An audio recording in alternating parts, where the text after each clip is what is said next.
Good morning, everyone, and welcome to committee meetings of Macon-Bibb County Commission for this Tuesday, May the 26th. I hope everybody had a wonderful Memorial Day weekend.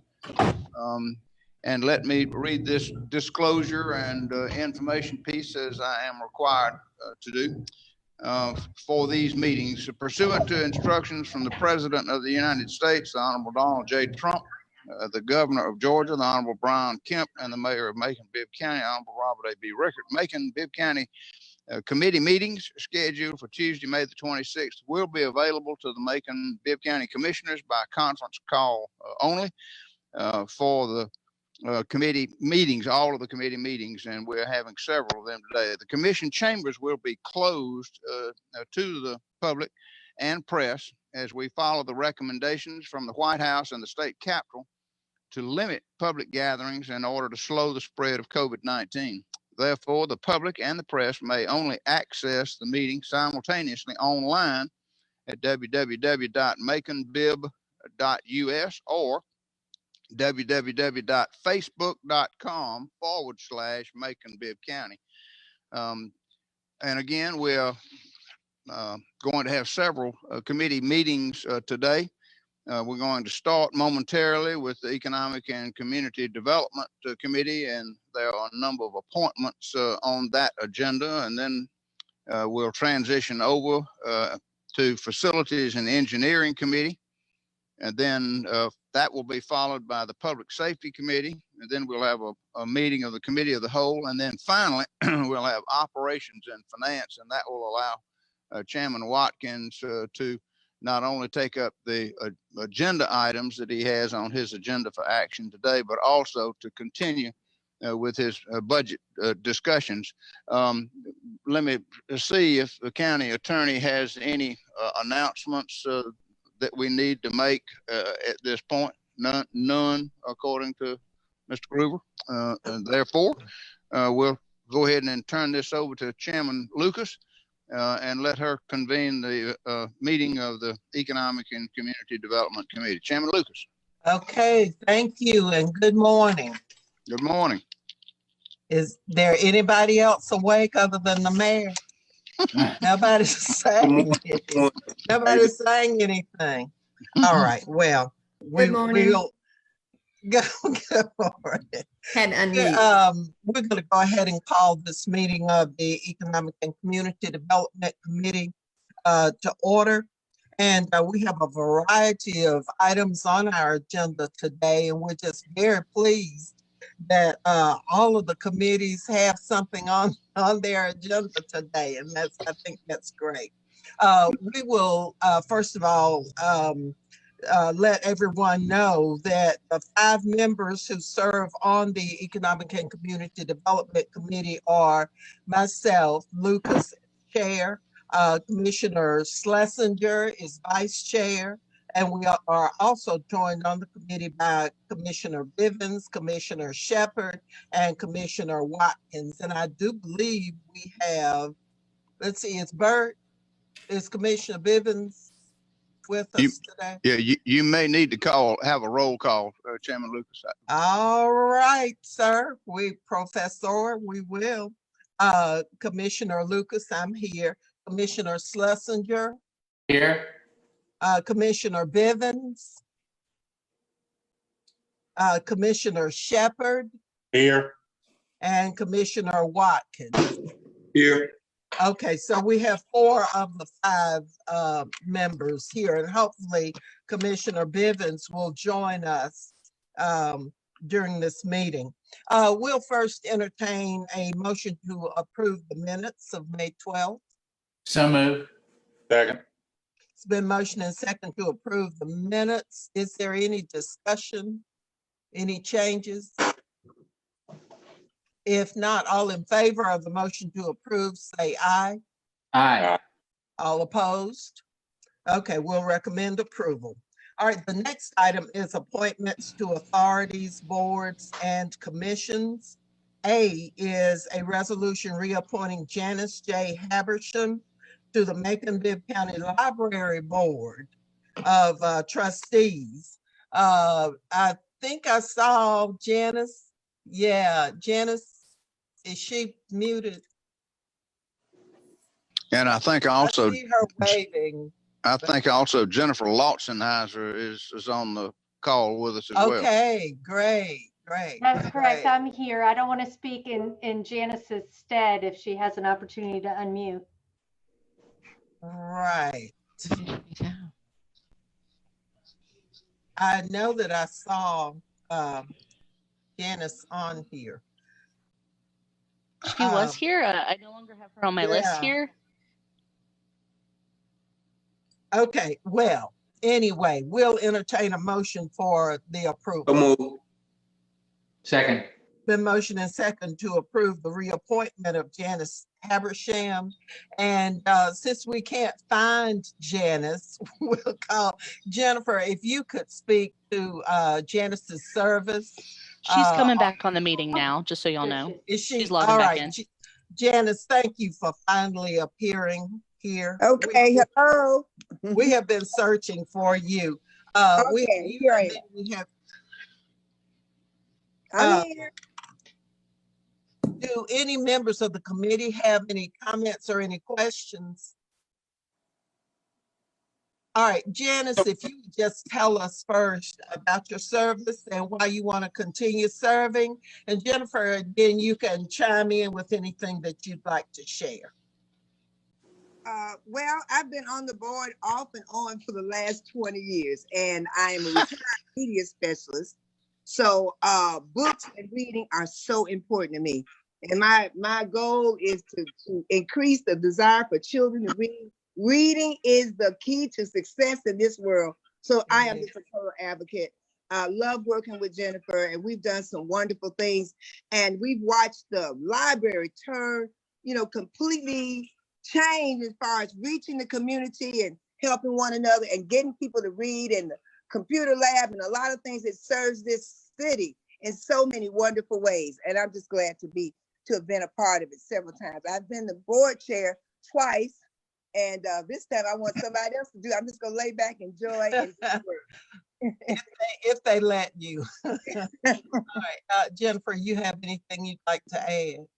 Well, clearly, Ms. Habersham is very passionate about library service, and we appreciate having a mix of fresh and also veteran board members. We believe that it guides the continuity of the library I don't think those are opposites now. I don't think that's right. Come on now. Then I've said enough.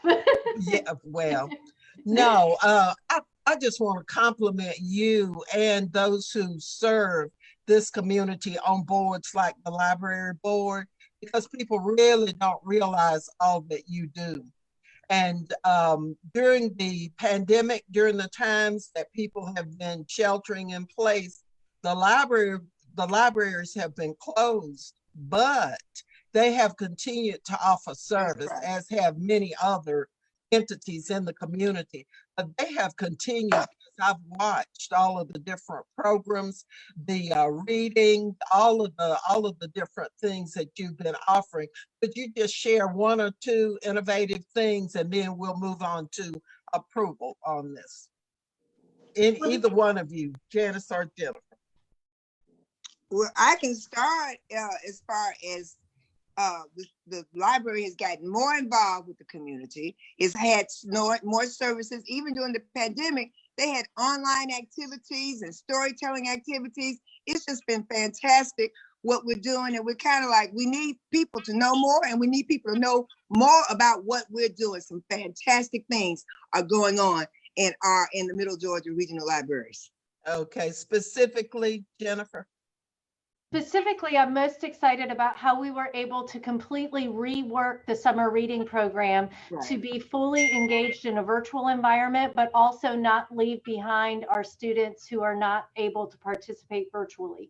And so summer reading program is going to happen again this year. It's going to be just as big and as engaged as it has been in the past. And we hope that everyone will sign their children up and participate as a family. Okay, I think it's just wonderful, and thank you so much. Before we vote on this, could you tell us where we are on the improvements to the library branches? Shirling Library, I know that we put some money in the SPOS for that, but Here. there are some other projects that are ongoing as well.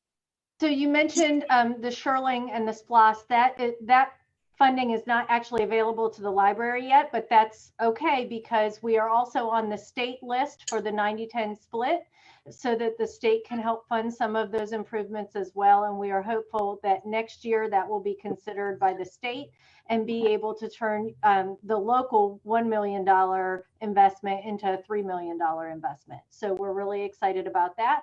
Bloomfield facility, that joint use facility is complete and ready to open. It was ready to open on April 1st after 3 years of hard work. And unfortunately, the pandemic made that not possible. But we look forward to being able to restore services to that facility as well. Okay, just to be clear, what are the services that are going to be offered at Bloomfield? That is at the rec center. Yes, ma'am. That is a fully functional branch. It's a small branch and it's focused on tech, but it still has circulating materials. It has programming. It's STEM focused. So the branch manager there is very experienced in coding and gaming and that sort of thing to make sure that the students are able to engage with technology in a meaningful way. Okay, Commissioner Watkins, I'm sure you are happy about that. Yeah, it's been a long time coming, but I think it's going to be a great project, though. We've been working on that one hard.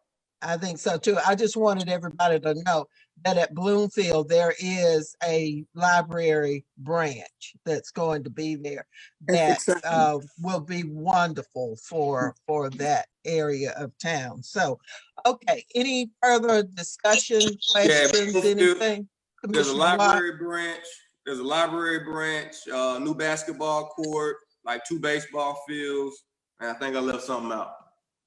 But anyway, they'll find out. They'll find out when they visit. Anything else? Mayor, did you have anything?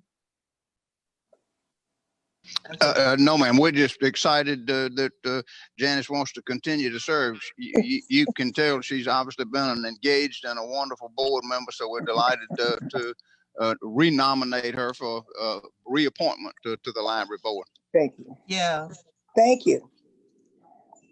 Okay, that is great. And on a little side note, Janice's daughter, Jasmine is an opera star, and she's presently with which opera? Well, actually, unfortunately, we are supposed to be in June. We all were going to Barcelona, Spain for her to premiere in Europe. But of course, that's been canceled. And she's just right now just laying low, being hopeful. They've rescheduled that for 22. So we're going to go anyway in 22. So she's her career is really starting pretty, moving pretty good. And we're really thankful. Okay, thank you. Thank you so very much. Okay, all in favor of the motion to approve the reappointment of Janice Habersham, say aye. Aye. Opposed? Okay, and we will recommend to the full commission your reappointment to this board. And thank you both so very much for all that you're doing, and keep it up. Keep it up. Yeah, thank you for your service. All right. All right, the next item is a resolution appointing Molly McWilliams Wilkins to the Macon-Bibb County Pedestrian Safety Review Board. And I see that I'm the sponsor of this, although I guess I am sponsoring it since my name is on it and I don't have a problem with it. Is Ms. McWilliams with us? Hi. She is. Yeah. How are you? I'm doing great, thank you. How are you? Good. I'm great. It's been a while since I've seen you. It has been a little while. It's good to see all of you. Yeah. We'll entertain a motion to approve this nomination. So move. Second. It's been motion and second to approve the appointment of Molly McWilliams Wilkins to the Macon-Bibb County Pedestrian Safety Review Board. tell us what you want us to know about you and your potential service on the board. Oh, goodness. Well, so I currently work for a local school here in Macon-Bibb, but previously I had worked in human resources for a large restaurant chain. And that was when I first really became aware of the issues that many pedestrians face, even while just getting to work, because so many of my employees would walk to work and I would hear them talk about the different hazards they would face. And that just seemed to be a huge problem for me, because we shouldn't have problems with our workforce simply getting to work. So I'm looking forward to being able to help with those issues and learning about more ways that we can help with that as a county. Okay, well, you'll be pleased to know that this commission has taken a position of support for the work, and we've even put it in our code of ordinances where it is an ongoing entity, which shows you our support for it, and we've been able to achieve quite a bit. As a matter of fact, I wanted to let Commissioner Wynn, the Chair of Public Safety, know that we were wanting to come and make a presentation to your committee on the things that we feel need to be done in the area of pedestrian safety, and also to make a request to reduce the speeds on just a few streets. So we'll be making that request, Commissioner Wynn. Thank you, Commissioner Lucas. All right, all those in favor of the appointment of Molly McWilliams Wilkins to the Macon-Bibb Pedestrian Safety Review Board, say aye. Aye.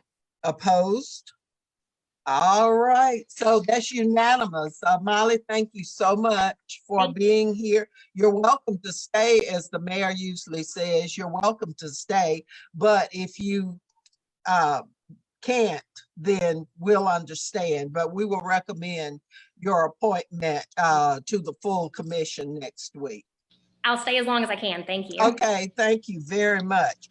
All right, the next item is a resolution appointing Kimberly A. Pickens to the Macon-Bibb County Tree Board. And last week, I think some people had a question about the tree board. Right. It was at one time very active, especially since we were having storms and trees fell on. I think we had an unfortunate incident where a tree fell on a lady's car out near Wesleyan College some years ago. And that kind of rejuvenated the interest in the trees and where we allow them to remain and cutting back. And then there was also a study that was done. It was a tree canopy study where we were given information as to how many of our trees we were losing to just, parking lots and other kinds of things. So Tree Commission did function, and our forester was a member of it. I don't know whether the forester is automatic. Do we have a forester? Chairman Lucas, I would say that the composition of the tree board is pretty specific, and you may want to call on the county attorney, either Michael or whoever worked on this, to kind of go over for the committee the required composition of the tree board, and then who's filling which slot. Okay. Yeah. All right, Mr. Attorney Groover. Thank you, Chair. The composition is set by our code, and there are specific designations. One designation shall be a representative of any historic districts in Macon. 3 shall be citizens at large, which I think Ms. Hopkins is one of those for today if she's approved. 1 shall be a contractor or developer. And 2, Madam Chair, this is to your point, be persons professionally trained in forestry, botany, horticulture, or landscape architecture. So there are specific designations. This is a citizen at large appointment today. Okay. So how many members? I've forgotten how many total members. 7. There are 7. And how many appointments are we doing today? I'm sorry, the board is composed of 14. 7 are ex officio, and then 7 are appointed by the mayor with confirmation of this commission. Today, is this the only one? Oh, they're all. We've got. Okay, we're all 7 today for the appointments. Okay, so This will be the that- first one for an at-large appointment. Okay, when we do these, would you please tell us the position that Yes. the designated position that person is holding? Is this board, is the composition going to be representative of the community? Black, white, male, female, young, old?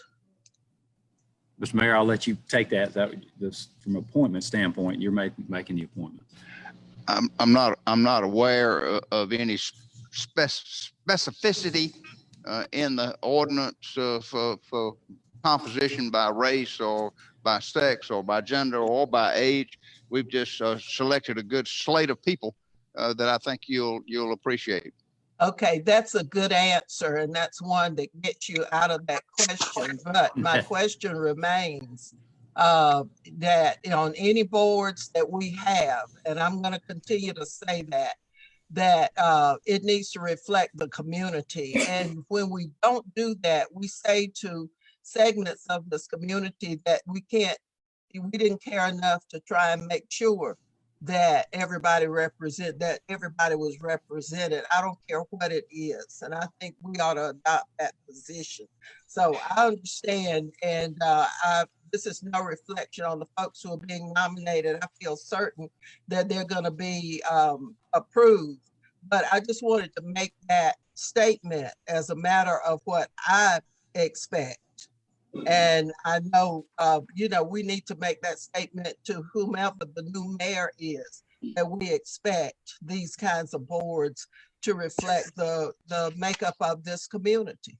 Otherwise, we'll continue to be criticized for not doing that and leaving people out. But anyway, all right, Kimberly A. Pickens to the Macon-Bibb County Tree Board. And I see Kimberly is here. Welcome. I am here. Thank you. Good, good. Have you been a part of any of our meetings before? I have not. Okay, I'm sure after this experience, you will want to, to join us regularly. Oh, absolutely. It's interesting. Yeah. It is. Thank you. It is. All right, we'll entertain a motion. I so moved. Second. The motion and second. Madam Chair, may I interject something just to clarify? Ms. Yes. Pickens Ms. Pickens, correct me if I'm wrong, she is the designated as one of the two for landscape architecture, horticulture, and botany. Your background is botany. That is correct. Yeah, I am landscape. I am horticulture and more specifically tree. I got my PhD at the University of Tennessee in plant sciences, an entire background in it. Yeah, and I've worked with Michael before. I've worked with Carol Kelly. I'm a professor at Middle Georgia State University. Who is Michael? Michael Glisson. Oh, that Michael. Okay. Sorry, there's probably a few. Yeah. Okay, that's impressive. Wow to that. Pardon? I said all I can say is wow to her background. Yeah. Thank you. Yeah. Ladies, I'm excited. Ladies do it. Ladies know how to do it. Okay, are there others who have questions, comments? All right. So we'll vote on the resolution appointing Kim A. Pickens to the Macon-Bibb Tree Board. All in favor of that motion, say aye. Aye. Opposed? All right, Ms. Pickens, we're going to recommend you to the full commission next Tuesday for appointment to the tree board, and we appreciate your willingness to serve. Well, thank you for asking me. I'm looking forward to it. Commissioner Lucas, Yes. you skipped over Emily Hopkins, who was number C. Yes, ma'am. Okay. She's C, and she is one of the citizens at large appointees. Okay, mine did not print out. When I printed the agenda, it did not print out. I would never, ever overlook Emily. How are you today, Emily?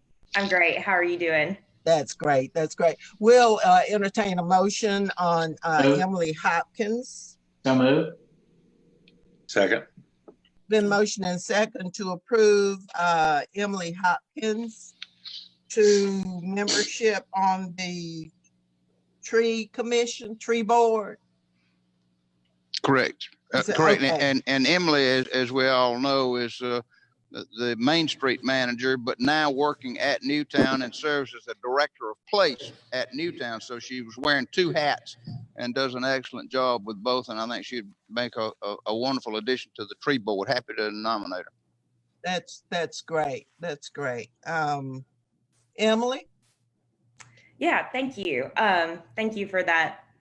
That's really kind. When Michael Glisson asked me to be on the tree commission, I was excited to accept the offer. And when he told me about some of the plans that they're interested in doing, like increasing the tree canopy in downtown, that's something that our Main Street board has talked about in different areas, revitalizing the Cherry Blossom Trail. Those are all things that help the overall economic development of Macon-Bibb County. And I'd be happy to do that in my role at Newtown as director of place and the Main Street manager. Whatever we can do to make Macon-Bibb more beautiful and make it more enticing for investment is something I'm always happy to help with. Okay. Mr. Glisson, that takes care of downtown. What about the rest of Macon-Bibb? That's actually Alex Morrison is actually looking to be, we're looking to approve him as a member. And honestly, Carol Kelly's in on this call also, and I need to extend a big thank you to her. She's kind of helped us along in this process of trying to kind of breathe life back into the tree commission. Like you said, it kind of fell by the wayside, and I think a lot of that was because the previous president, or I'm not sure what the actual title was at the time, but Derek Catlett, who I actually worked with him out of Middle Georgia State, he moved on and he had to kind of start his own business. So I think once that leadership kind of fell out, that it was kind of tough for them to keep it going. But like I said, we're trying to breathe life back into it. And again, we are Randall Hunt, who was a previous forester for Macon-Bibb County. He is actually, it's in the ordinance that Georgia Power has somebody serving on our tree committee, and Randall Hunt, it actually worked out pretty well. It was our forester. He is the forester for Georgia Power, so he's actually going to be sitting on the board as well. So we've got a great group, and I think that we're kind of having to piece it together. Right. I think we're headed in the right direction, and like Emily said, kind of my thought process behind it. And Carol, you jump in if you have anything to add, but getting people like Alex Morrison and Emily Hopkins, people that are involved with some of this new development and things like that, I thought would play like a really key role in what the tree commission would do, because we would be able to see some of these, it's kind of getting the right people in the room together to kind of see landscape plans and kind of urban forestry development and things like that. We can all kind of put our kind of 2 cents in on it and everybody get on the same page. Yeah, well, that's great. My only concern is that we not have folks who just look at one area of the community. Right. Every area has trees, and every area needs to be protected from us burning ourselves up by paving over everything and tearing down and cutting down trees. So I just wanted to make that statement up front, that this is about all of Macon-Bibb County. This is not about downtown, because that's not the only, I just wanted to make that, I'm up front, and I'm going to tell you what I think up front, and that is what I think. And I can't see anybody thinking any other way other than that. All right, Commissioner Wynn, and then we're going to take a vote on this. Thank you, Commissioner Lucas. Michael was just talking about the trees in the area, but you made a good point. I think we need to look at our entrances to Macon and make them beautiful with entrances like on Highway 80 coming into Macon. We need to have some trees that look good as you enter our county. And same thing on every corridor that enters Macon, south, north, east, and west, because I've seen some communities that have beautiful trees lining the roads as you come in. Columbus is one of them on the side coming in from this side. So we need to look at that and just put some things that make Macon attractive and welcoming to our people coming through. Yes, ma'am. I think you're right. Thank you. And if we are lucky enough to get that grant, Mr. Mayor, we may be able to do that entrance at Pinona Avenue. We're applying for a $50,000 grant. And we've gotten it before for Mercer University for that area there. And so hopefully we will get it for the Pinona area and beautify those entrances. So anything else? All right, did we have a motion? Janice, did we get a motion and a second? Yeah, We did. You do have a motion and second for Emily Okay, Hopkins. thank you. All right, all in favor of the motion to approve Emily Hopkins to serve on the Macon-Bibb County Tree Board, say aye. Aye. Opposed? All right, Emily, thank you so much. And we're going to recommend your approval to the full commission. Absolutely. Thank you. Thank you. You're welcome to stay with us if you like. Okay, I'll stay for a little Have bit. some good stuff in community development. All right. Commissioner Lucas. Yes. I was curious on this commission, and I just looked over the rest of the list to one of your points earlier on the representative and the diversity of it. You mentioned earlier that there are 14 appointments total to this board. So in the second round, are we anticipating, and I heard the answer to the question of I think you asked about downtown, who's representing the rest of the county. And the answer was Alex Morrison, who also spoke strictly not downtown. So what are the plans for the remainder of the board appointments? Well, Madam Chair, can I can speak to that for a second. Oh, go ahead, Mike. Attorney, who?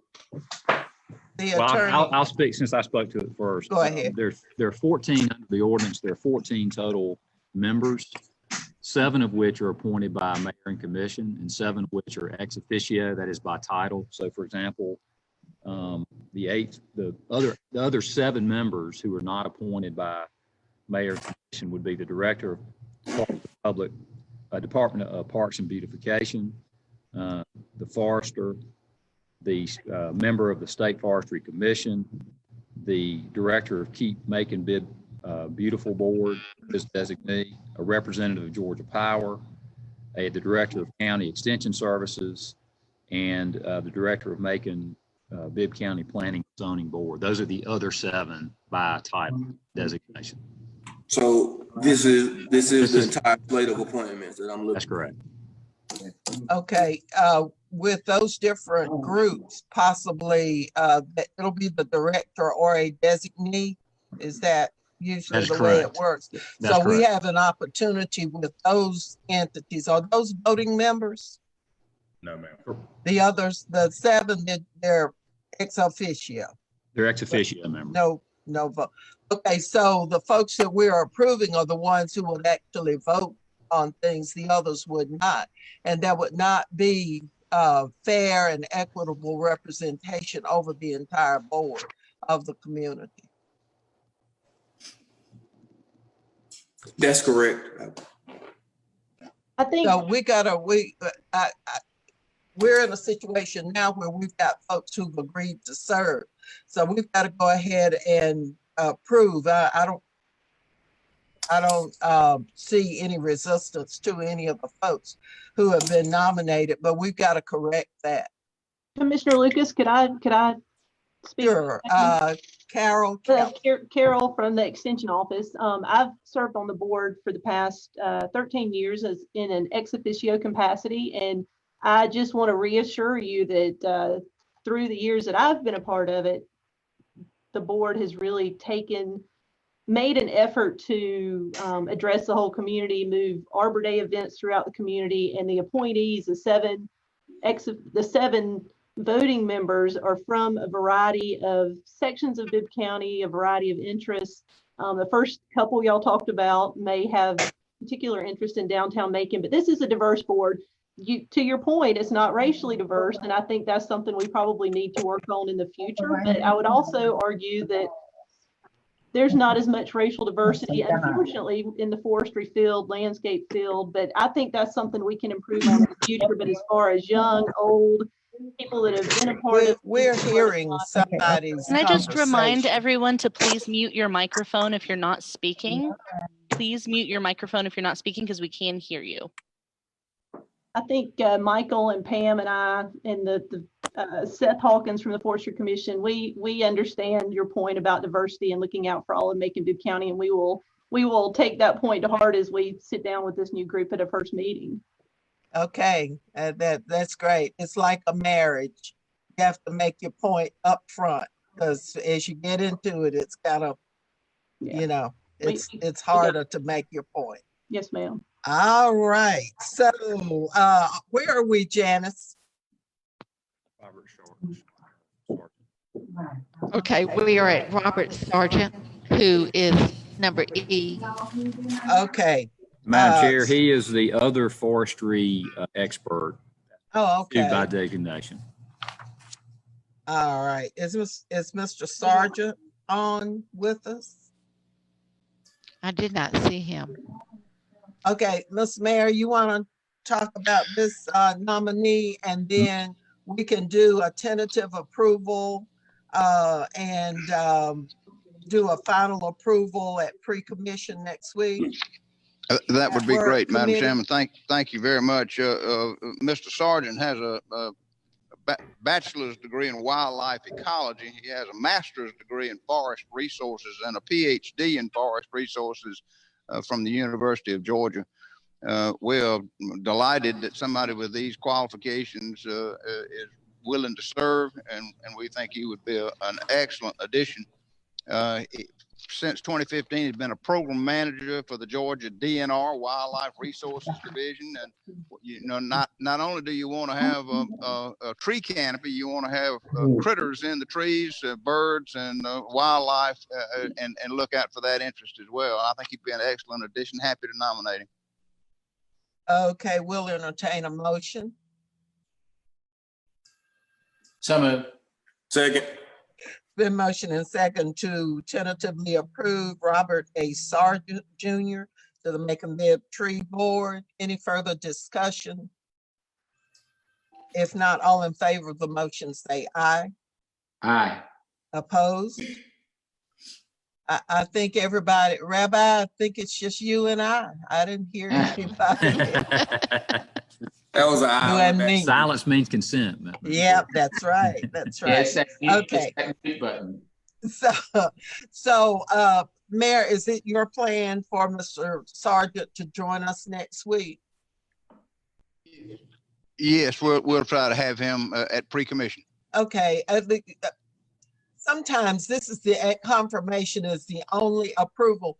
It's the only time that we get to meet some of the folks who are being appointed to the various boards. So I just think it's important that we at least get to say hi to the people that we're voting to approve to these different boards and authorities. So that's why we feel like it's important. Okay, we'll recommend approval of Mr. Sargent Jr. to the tree board. The next one is a person who is familiar to all of us, Mr. Alex Morrison. And the resolution, it's a resolution appointing Alex Morrison to the Macon-Bibb Tree Board. Mr. Morrison, I know is here. We'll entertain a motion. So moved. Did we get a second? Need a second. Second. Okay, it's been motioned and second to approve Alex Morrison to the Macon-Bibb Tree Board. Alex, where are you? I'm here. Okay, tell us why you want to serve on the tree board. Well, I was pleased to be asked by Mr. Glisson to join, and I'm here in this capacity as a resident of Historic District, fulfilling that capacity. I think that to what Michael said earlier and what everybody has said is that our trees and vegetation are crucial to the overall value of our neighborhoods throughout Macon-Bibb. I think it's one of the few things that sets Macon apart from a lot of other cities is the fact that we do have such a biodiverse community in a relatively dense urban area. So it is vital to our overall interest, and it's part of our our uniqueness and authenticity as a city. So I was pleased to be asked, and I think that it's an honor to be able to do this. In my capacity as the person from the historic districts, I'm a past chair of the historic Macon board. And then obviously I live in the Vineville Historic District, and then professionally we have property interest in the East Macon Historic District, Downtown Historic District, In-Town Historic District, and other areas. So a lot of different hats, as the mayor likes to say. Yeah, yeah. Okay. Any further discussion on Alex's nomination? All right, if not, all in favor of approval of this nomination, say aye. Aye. Opposed? All right, I think the one aye has it, and I vote aye. So there's two of us. Thank you. All right, we'll recommend your approval to the full Board of Commission, Alex, and thank you for your willingness to serve on all these different boards. It's been a pleasure for me to serve with you on the Cultural Review Board. That's not the name of it, but the Cultural Board, and a number of others. And you've always brought a lot to the table. So thank you very much. All right. The next one is a resolution appointing Ryan D. Griffin to the Macon-Bibb County Tree Board. Mr. Mayor? And this is for the contractor or developer position. Okay. All right, and most of us are familiar with Brian Griffin's work, but he, in addition, is a graduate of the University of Georgia, has a Bachelor of Business Administration in real estate. So he's got his education in real estate, and he's a real estate developer. I think he would bring this sense of balance and help the tree commission make wise decisions that are good for everybody, including the developers who have to, their interest has to be taken into consideration. And I think he'd be an excellent addition. Happy to nominate him. Okay, is Mr. Griffin here with us? I didn't see. Okay, we'll do this nomination as we did a previous one, and that is to tentatively approve based on, and it's contingent upon our meeting that person or talking with that person at the pre-commission next week. Is that okay with the committee? All right, all in favor of that nomination to approve, say aye. Aye. Opposed? Commissioner, Yes. you did not get a motion or a second. Okay, well, we're not used to having so many things. We're just so excited to have all of these items on our agenda. We'll entertain a motion. Yes, motion for approval. The motion and second to approve this nomination. Thank you, Janice. You're welcome. Straight. All in favor of the motion, say aye. Aye. Opposed? All right, we will look forward to talking with Mr. Ryan Griffin at pre-commission next week. All right, the next one is a resolution reappointing Jackie Harper to the Macon-Bibb Tree Board. We'll entertain a motion. So moved. Second. It's been motion and second to approve this reappointment. Mr. Mayor, reappointment is Jackie Harper here with us? No, ma'am, she is not. It's a female. I believe so. Yes. Michael may be able to tell us a little bit more about why he thought that Jackie would be good to be reappointed. I guess that's some continuity. Michael? All right. Well, yes. Thank you, Mayor. And I mean, truthfully, just to kind of give y'all some background, obviously with all these appointments that we're having to do, we didn't really have a whole lot of people to reach out to. You know what I mean? We're having to kind of rebuild the tree board and or the tree commission, or should I say? And truthfully, just talking with Carol, you know, obviously I'm fairly new to this whole this aspect of it, but Carol Kelly, like I said, deserves a lot of credit in kind of helping me rebuild all this. And Carol actually would probably have a little more information regarding Jackie Harper. But truthfully, it just kind of made sense to reach out to somebody that was a former, member of the tree commission to reach back out to them and see if they were still interested in rejoining. Yeah, yeah. You can also always reach out to the chair of that committee that the folks are gonna come before. So, right. And I've been around a while, so I've met a lot of these folks. And so the different commissioners could also be a source of references for these various boards. And we certainly condone that.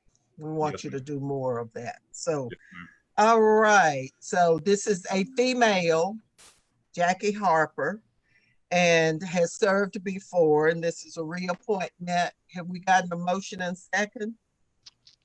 Yes, ma'am, you do. All right. All in favor of the motion to approve, say aye. Aye.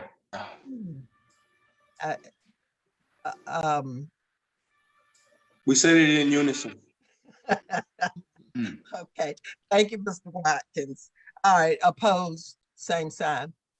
All right. We will recommend the reappointment, but we surely would like to see. I probably know Jackie Harper and just don't remember the name. So I certainly would like to meet this person at our pre-commission next week.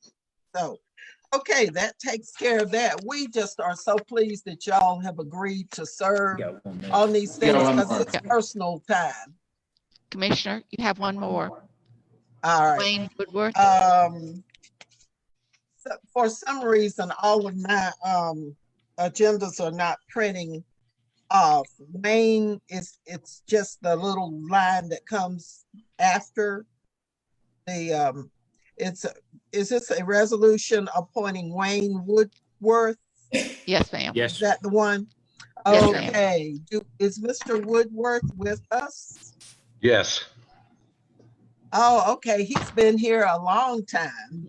It's good to see you. Thank you for being here. We'll entertain a motion. So moved. Second. Hey, it's been motion and second to appoint Wayne Woodworth to the Macon-Bibb County Tree Board. This was a lot of work, Mr. Glisson. So thank you and Carol for your work on pulling these folks together. These are a lot of appointments. Mr. Woodworth, we've got a motion and second to approve your nomination to the Tree Commission. Tell us why you'd like to serve. Well, my background is in engineering, and but I've had the pleasure to serve on the KMBB board for the last 2 years, and I'm been a master gardener. And when I was asked to serve on this board, I knew Michael Glisson and said yes right away. I'd be interested because I have a respect for his knowledge and where he comes from. I've been involved recently here with, I live in Providence, and I was appointed to be in charge of the tree committee here, and we're looking at issues to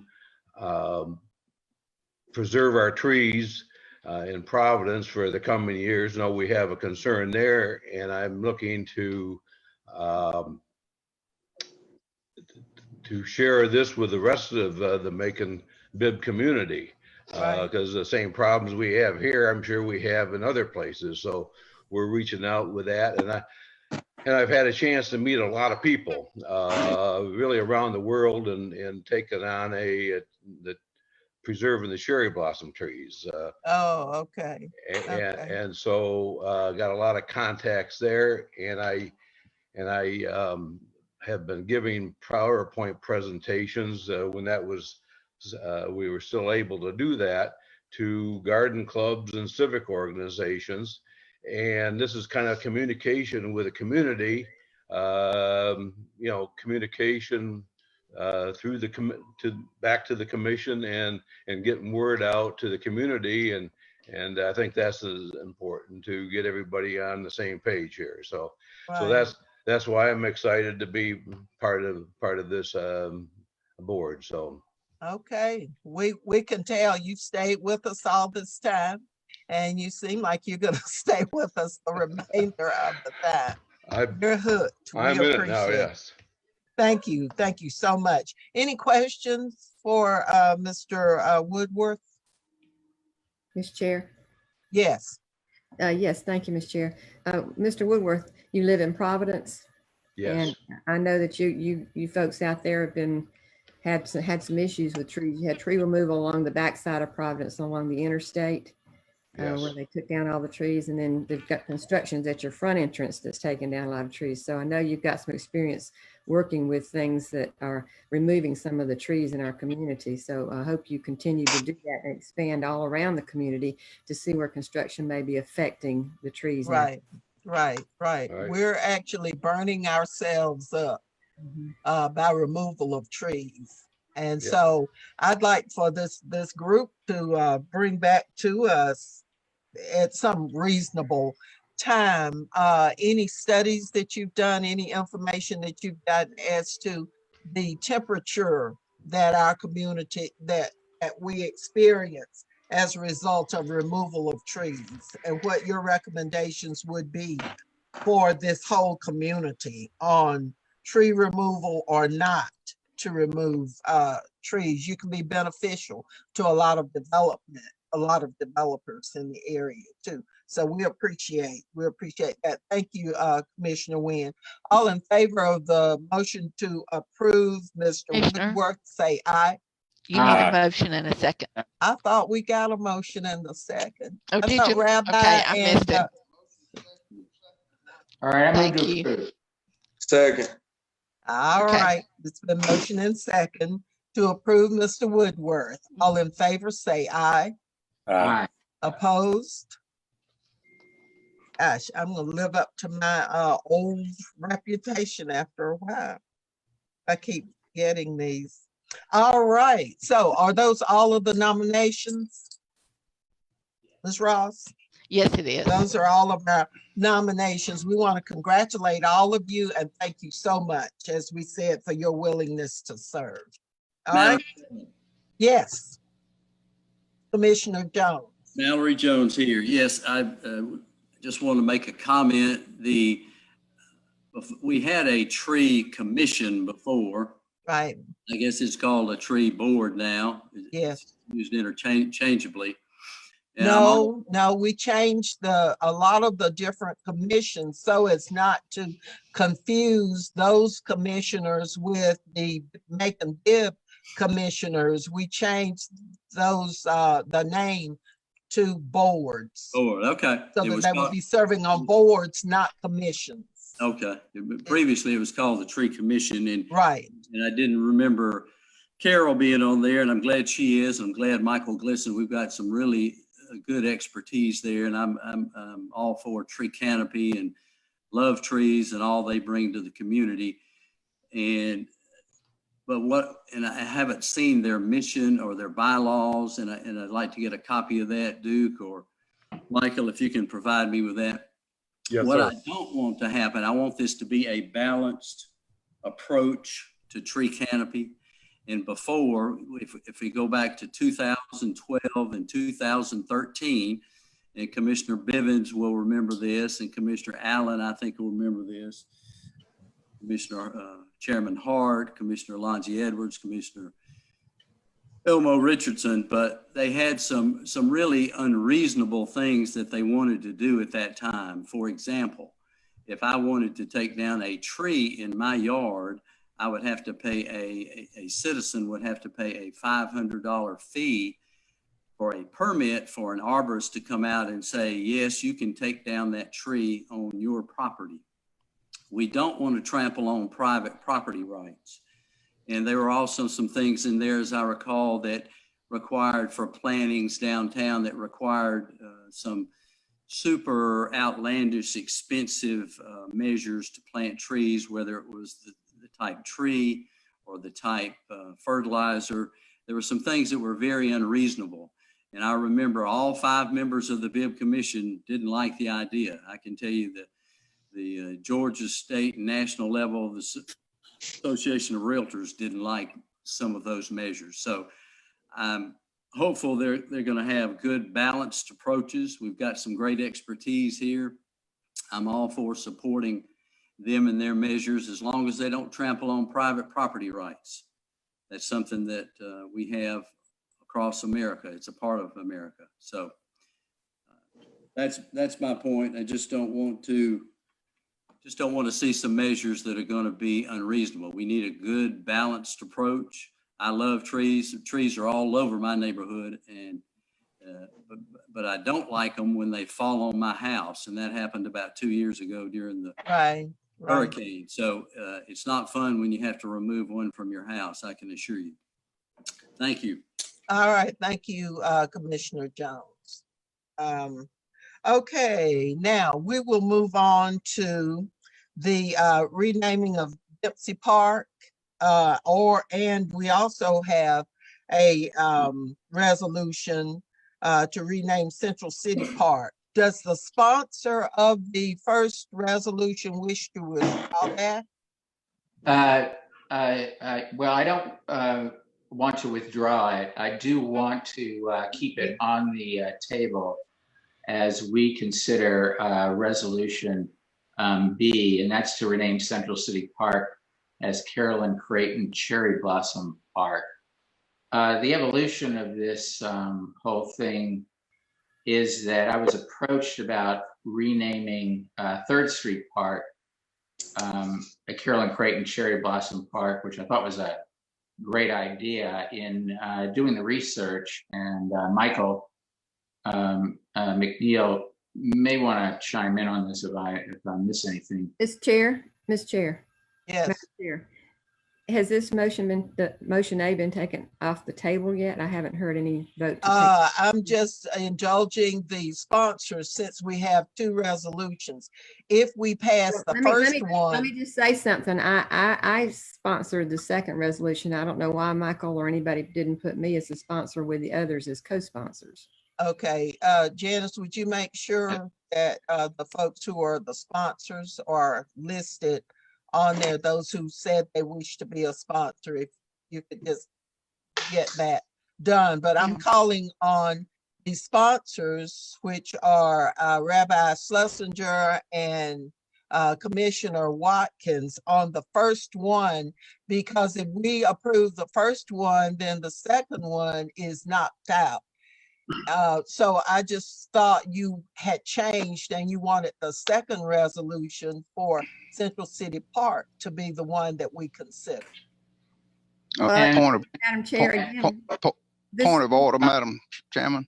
Yes, point sir. Of order. My impression is that item A has been tabled. Correct. And would take a motion to remove it from the table in a successful vote before you would get to it. Otherwise, it would remain on the table and you would go to the next item on the agenda, I believe. Mr. Attorney? But Mr. Attorney, as chair of the committee, I think I do have the right to request information from members of the committee. So that was simply what I was doing. If one this discussion is in order. Yeah, it is. Go ahead, Mr. Group. Did you have anything else? Well, no, you can ask general background information. This discussion is in order. Even though the motion on the table. All right. Since that has been tabled, thank you, Mr. Mayor, for that information. Thank you, Mr. Attorney. So we are considering B. Madam Chair. Yes, sir. Okay. Yeah, I was cut off. Would you please proceed? Yes, you were. Thank you. Thank you very much. As I was saying, as we did the research for 3rd Street Park, we realized that back in 1914, these parks had been named. The one that we were looking at was Dempsey Park across from the Dempsey Hotel between Cherry and Mulberry. I really wanted to do the section between Cherry and Poplar as well. But that's a Dunlap Park we learned. Commissioner Wynn suggested that we do Central City Park in honor of Carolyn Creighton.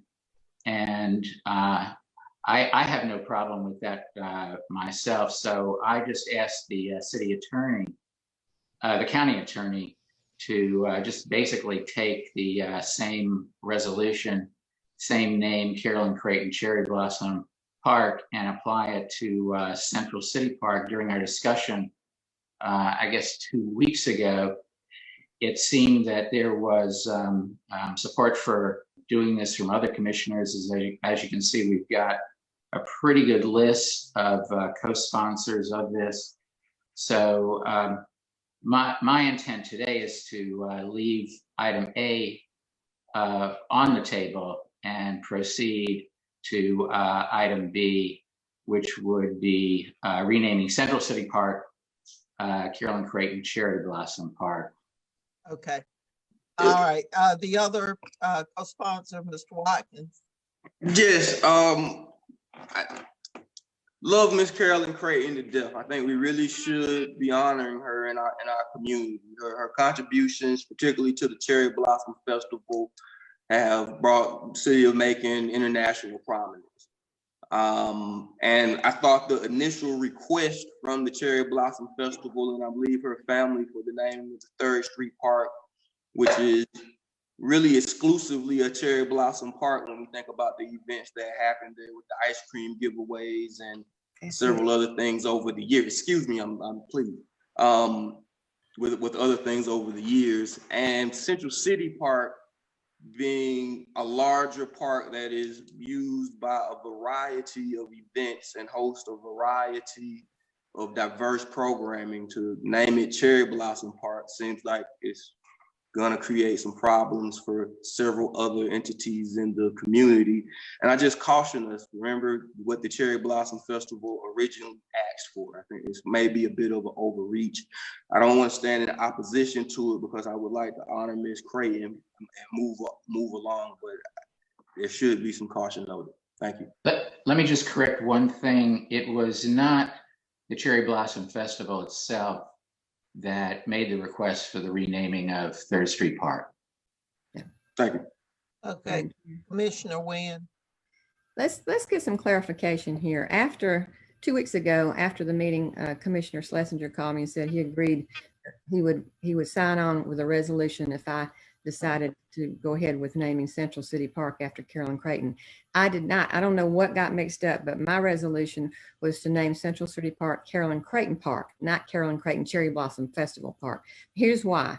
Because if we named it after a festival, for over 100 years, we had the Georgia State Fair there. It is no longer there at Central City Park. Central City Park is a generic name. So I said, let's just name this park. Let's give this park a name after something significant.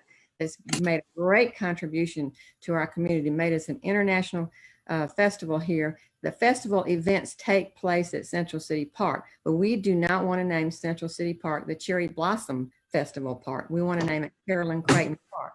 I talked to Stacy Moore at the Cherry Blossom Festival, and she says that if we leave it at CCP, Central City Park, Carolyn Creighton Park, they use that acronym a lot in their communications, and she said it would make it a lot easier for them not to change. So my resolution was to have it named Carolyn Creighton Park, not Carolyn Creighton Cherry Blossom Park. We can put underneath there somewhere on the plaque, home of the Cherry Blossom Festival, but it shouldn't be named after the Cherry Blossom Festival because of what you just said. A lot of events occur there, but that is the main event that brought Cherry Blossom, that brought the Central City Park back to life. I mean, we've got Luther Williams Field back there. We've got Elaine Lucas Senior Center right there. They're all part of it. So we just want to rename that park, give that park a name instead of being a generic name for all these years. Name it after someone significant to our community has made great contributions to this community. If anybody can argue that, I don't know how you can argue that. Basically, she's brought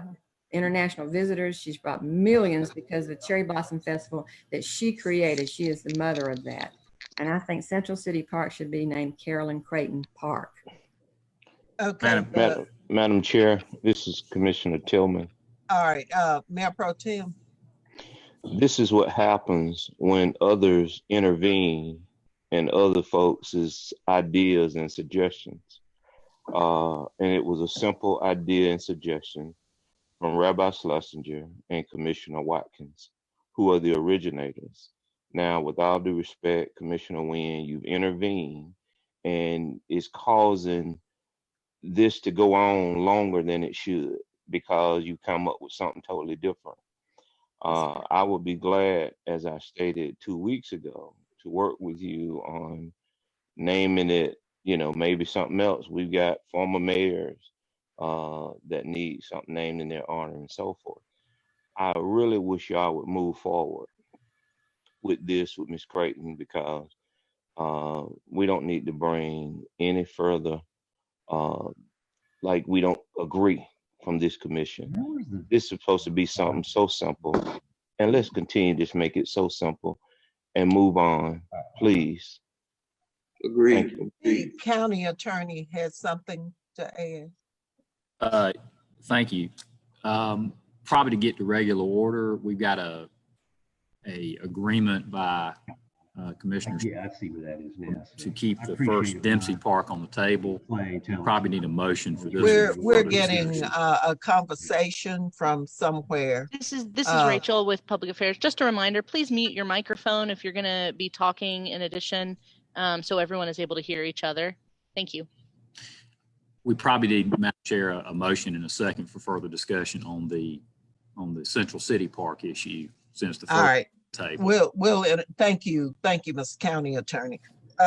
We'll entertain a motion and second on item B, which is a resolution to rename Central City Park as Carolyn Creighton Second. Cherry Blossom Park. Is what I have on my agenda.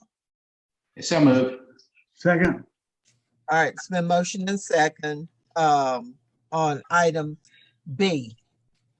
Now, the sponsors, did we have discussion from anybody else? The sponsors, let me get with you. What are your wishes on this? Do you wish to amend? Do you wish to withdraw? What do you want to do? Madam Chair. The sponsors. I am a sponsor. I was the one that sponsored B. It's just not written there correctly. I was the sponsor. I don't know why it was not written there correctly. And it was co-sponsored by Schlesinger, Allen, Jones. I am the sponsor. I'd like to amend that to read Carolyn Creighton Park. All right. You're not on the committee, so Right. some of these folks who are on the committee would have to do that. That is correct. I so move. Commissioner Bivens moves to. Is that a move to amend? Commissioner Bivens, what is your motion? I'd like to do what I think the county attorney said a minute ago. Whatever we need to do, if we need to amend, but my thinking was we were dealing with item B, and I wanted to make a motion that we follow up and vote on item B. So the question before the committee is whether or not a committee member will agree or not at this juncture to amend the resolution, which right now names the park Central Carolyn Creighton Cherry Blossom Park, to amend it to be Carolyn Creighton Park. There has to be a motion and a second. Right. Is there a second to that motion? I'll second. Okay, Commissioner Shepherd seconds. Is there discussion on that amendment? All right, if not, all in favor of the motion to amend, say aye. Aye. Aye, opposed? All right, so the resolution, Ms. County Attorney, keep me straight. A resolution to rename Central City Park as Carolyn Creighton Park. Correct. That's now before the committee. So there needs to be further discussion and vote on that. All right, thank you. Is there further discussion on the motion on this resolution as amended? None? Ms. Mayor, you have any? No, ma'am. No, ma'am. Okay, all right, we're all right. Okay, so if not, all in favor of the motion a resolution to rename Central City Park as Carolyn Creighton Park. Say aye. Aye. Aye. Opposed?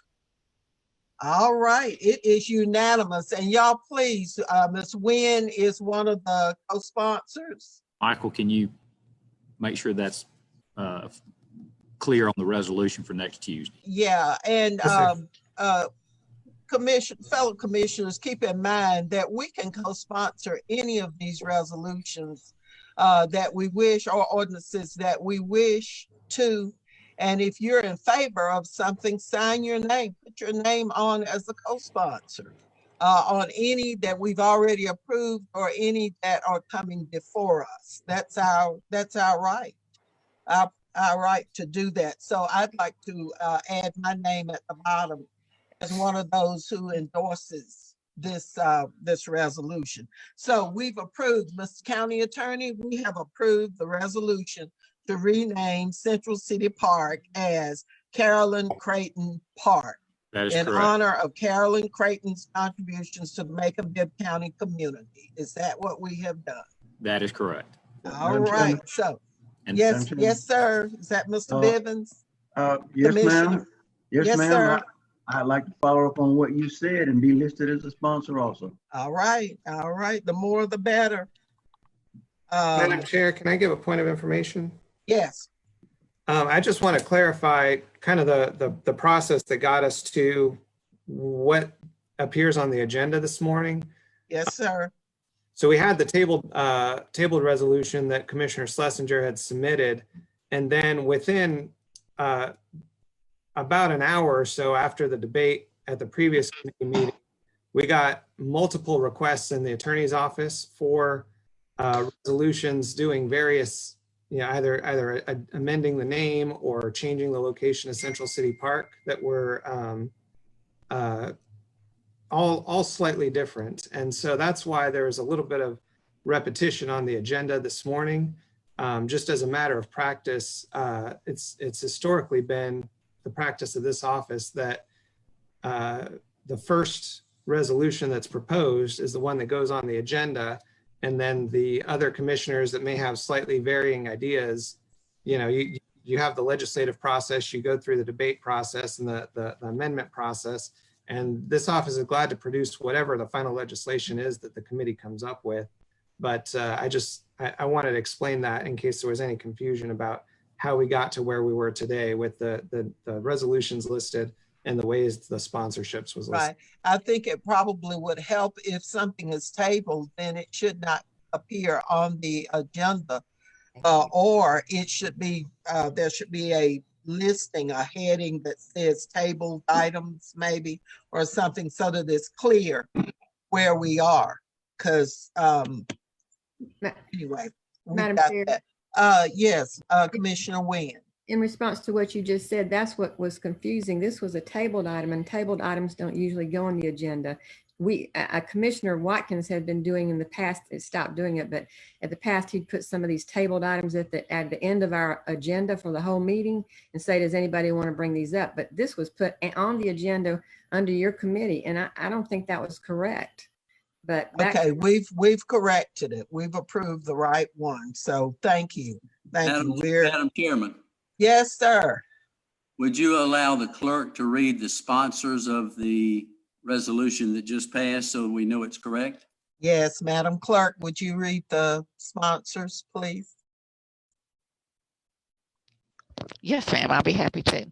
It's sponsored by Commissioner Larry Schlesinger, Commissioner Joe Allen, Commissioner Mallory Jones, Commissioner Valerie Nguyen, Commissioner Elaine Lucas, and Commissioner Burt Bivens. Is there anyone else who wishes to have your name listed as a co-sponsor? If you do, you it doesn't expire, so you can still do it if you wish. Okay, is that the information you needed, Commissioner Jones? Yes, ma'am. Thank you so much. All right, great. All right, the last item on our agenda is CARES Act funding. We received information last week or the week before on CARES funding for Macon-Bibb And so, Ms. Wanzina Jackson, are you here? Yes, ma'am, I'm here. Okay, Ms. Jackson is here to give us an update on the CARES funding. So if you would tell us what that is and what our allocation is, and then provide any other information. And I hate to say this, but we're running a little bit low on time. We've exceeded the time set aside for this committee, but please don't skimp on the details, anything that you feel is important. Yes, ma'am. To share with us. Okay. Well, the CARES Act is actually funding that was appropriated through the Coronavirus Relief and Economic Security Act, also known as the CARES Act. And this is a law meant to address the economic fallout of the 2020 coronavirus pandemic in the United States. Rachel's going to pull up a presentation for me. I've almost got it pulled up. I'm sorry. She says she almost has it pulled up. Okay, no problem, no problem. I was just going to go ahead and finish and start talking because I know we're short on time. In the presentation, a couple of things are just recaps, just to let you know. So on that first slide, we'll talk a little bit about community development block grant funds. All of these funds are funds that are meant to prevent, prepare for, or respond to coronavirus with regards to the COVID-19 pandemic. Macon-Bibb County received a little bit over $1 million. And with the next slide, we're going to talk a little bit about some information that we are looking at proposing. With coronavirus, we're looking at proposing about $223,000, a little bit over that, as far as the administration of that particular grant.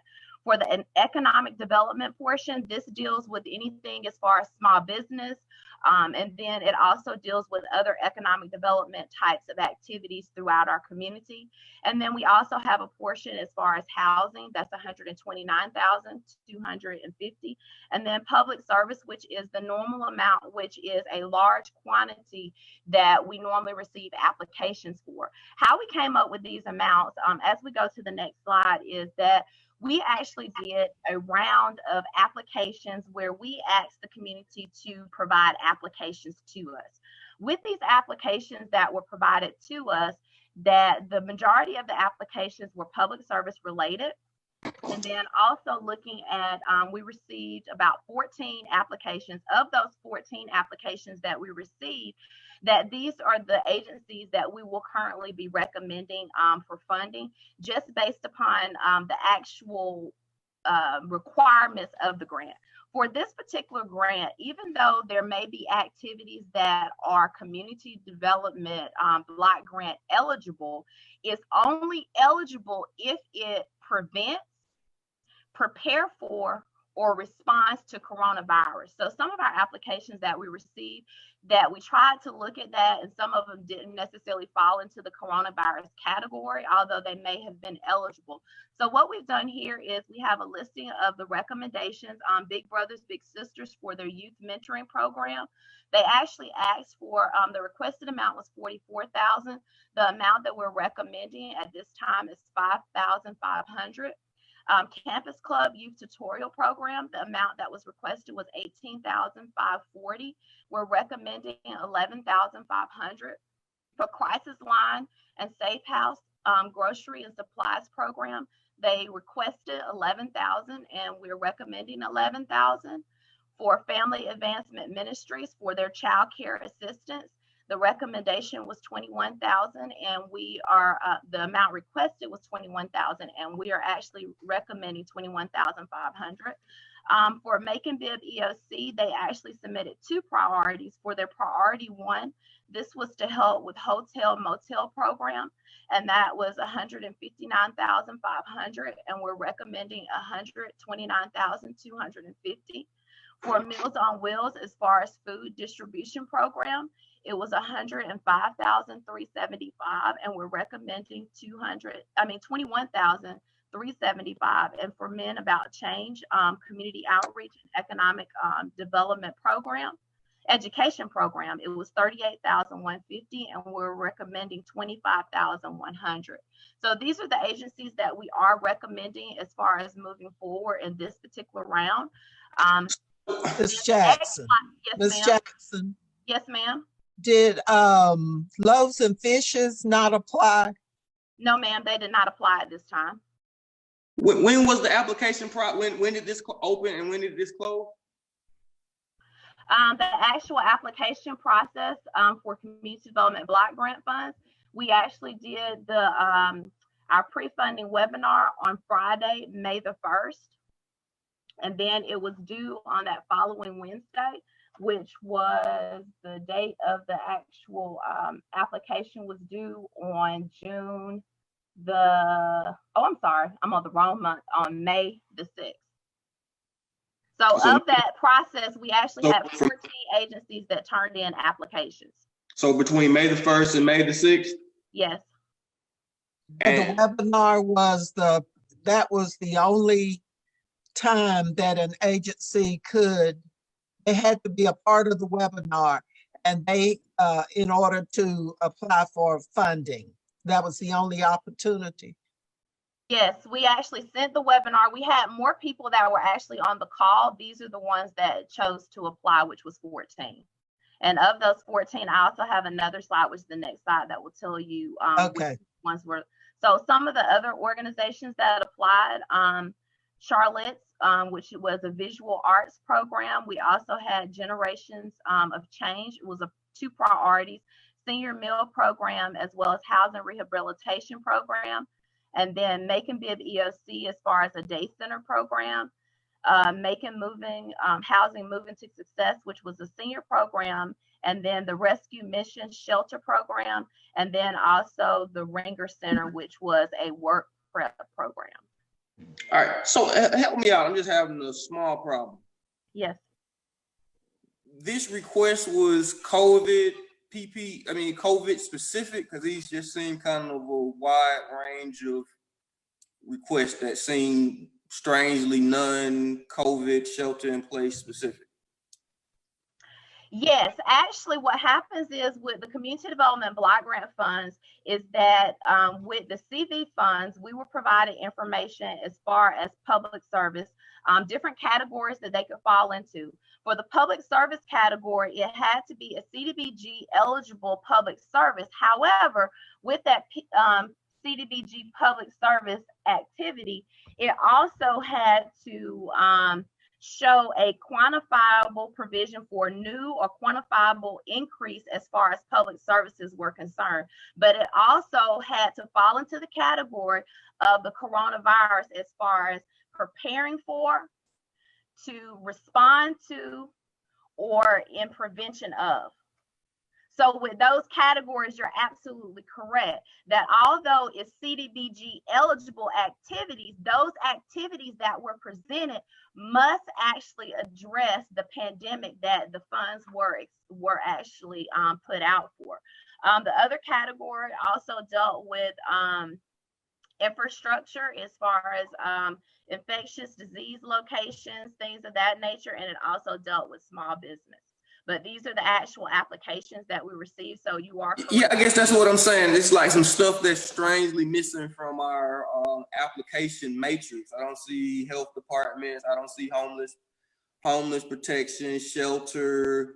Now there is rental assistance. Those seem like to be the things that I would be overwhelmed with when people preparing for COVID. And this seems like the exact same matrix of service providers providing the provisions that they already provide. So am I seeing this wrong? Or am I interpreting this wrong? Actually, that's why we have some activities that we are moving forward with and some that we are not moving forward with. And to address the part about the homeless portion, there's also the other portion which deals with emergency shelter, where we do have agencies that applied up under for emergency shelter, homeless prevention, as well as rapid rehousing. So we do have 3 agencies that will be receiving money for homeless services up under that section as well. And that will be the next couple of slides. Okay, go ahead. And so talk to me about the recommendation at the food bank. They asked for 100 and we gave them 10, or you're recommending 10? Well, part of what was asked for in the application was not necessarily as far as that tie. They were asking for a building.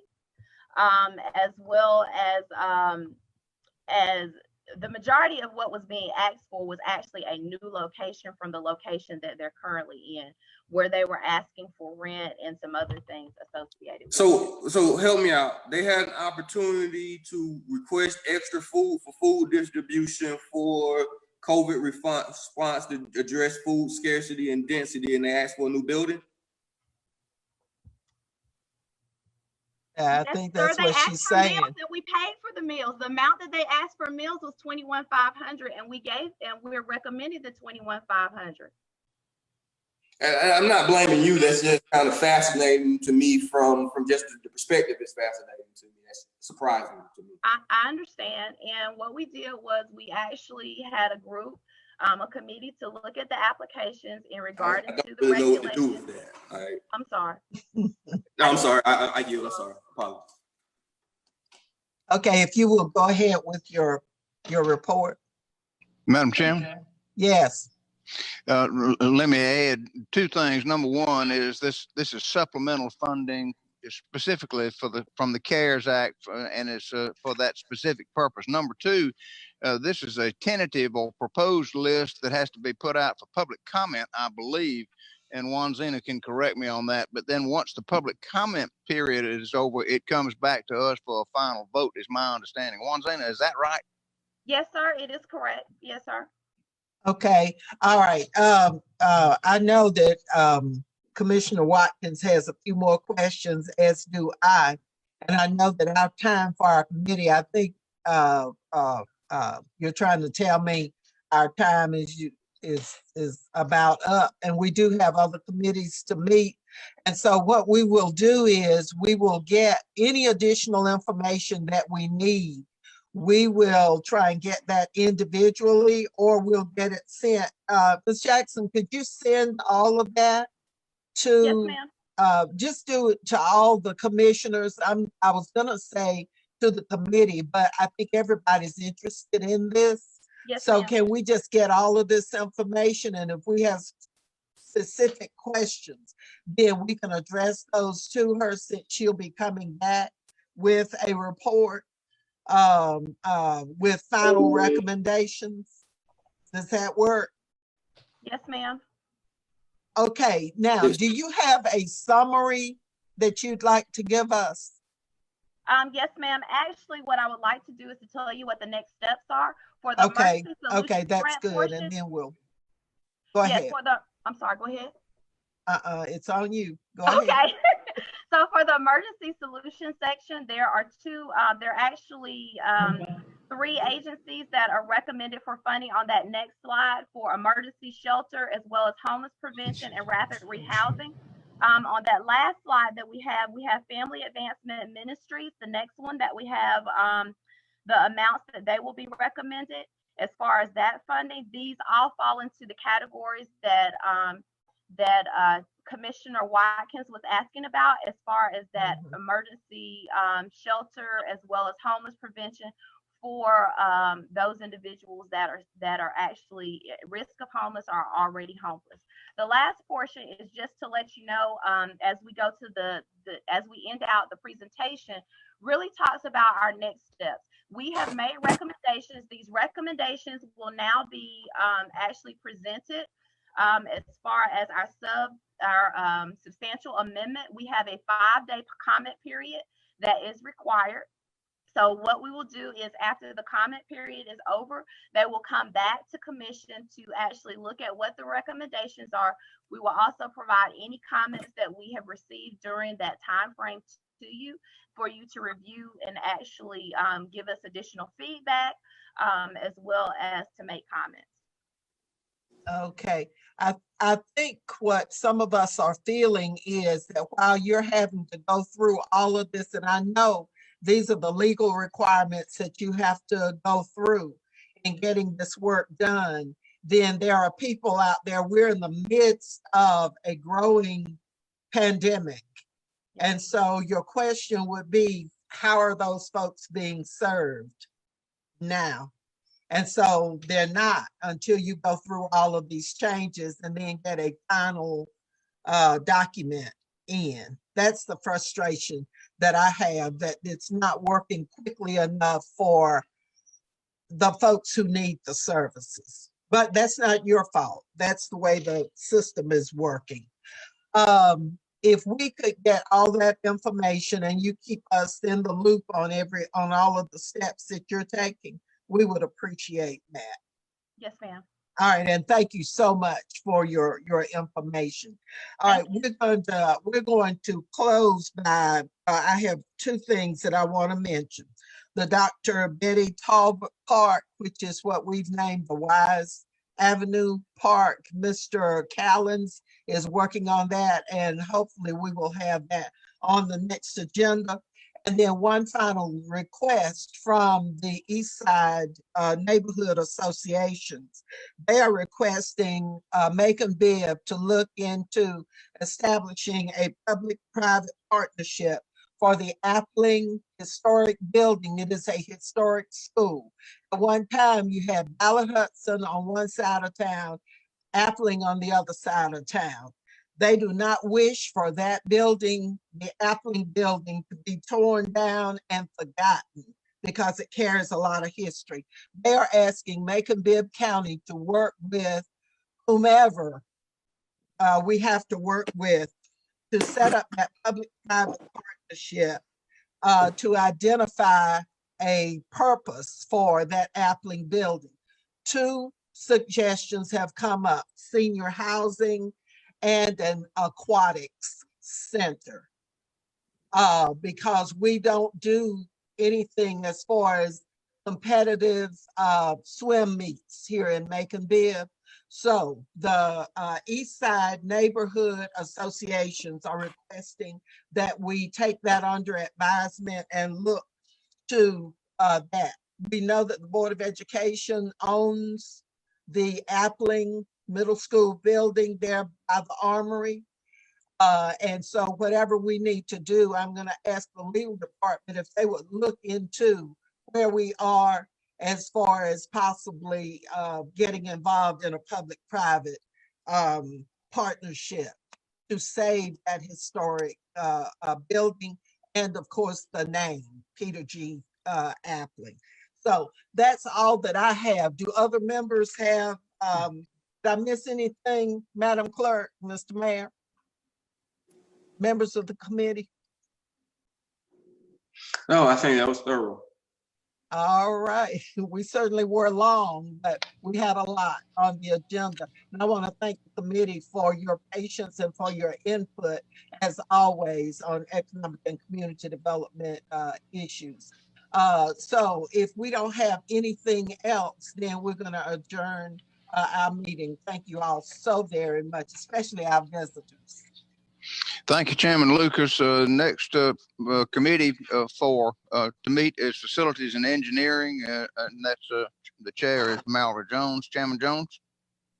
Yes, sir. We have, I think, a quorum: Commissioner Wynn, Commissioner Allen, Commissioner Schlesinger, Commissioner Bivens. I think we have everybody, unless we've lost somebody along the way, and I don't think so. So I know we've got, number one is the approval of the minutes. Do I have a motion to approve the minutes? So moved. Second. Got a motion and a second. All in favor say aye. Aye. Minutes are approved.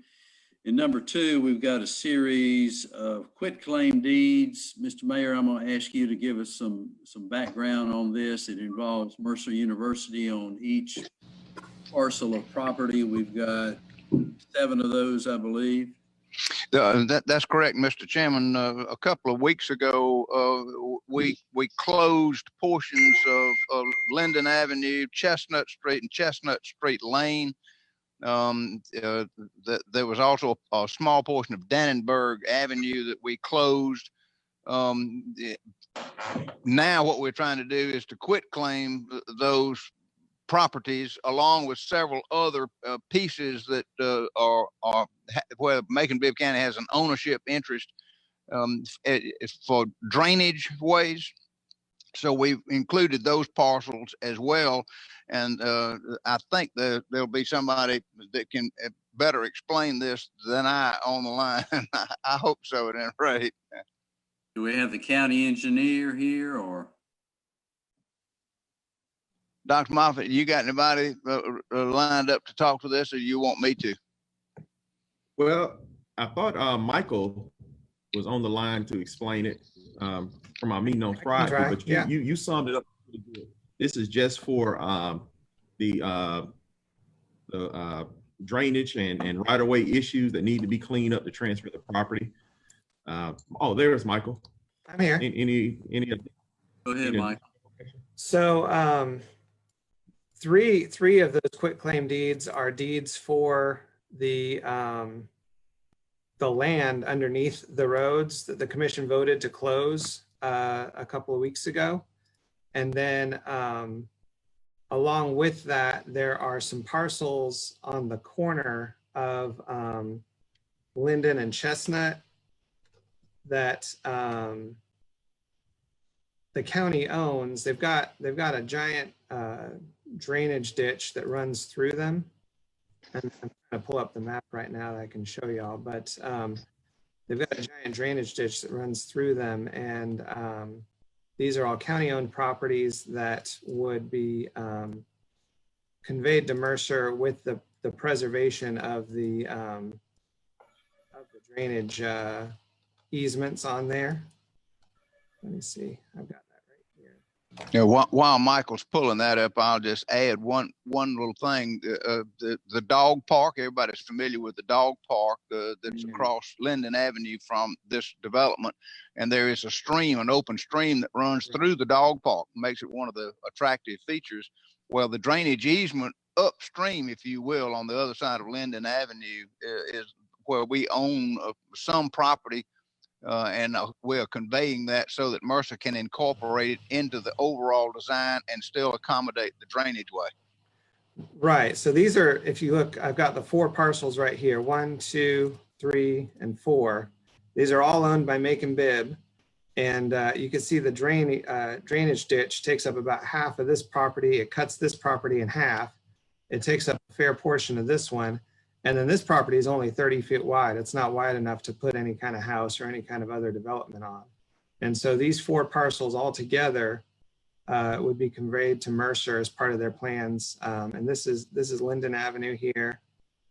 This is Chestnut, which the commission recently closed. This is the dog park over here.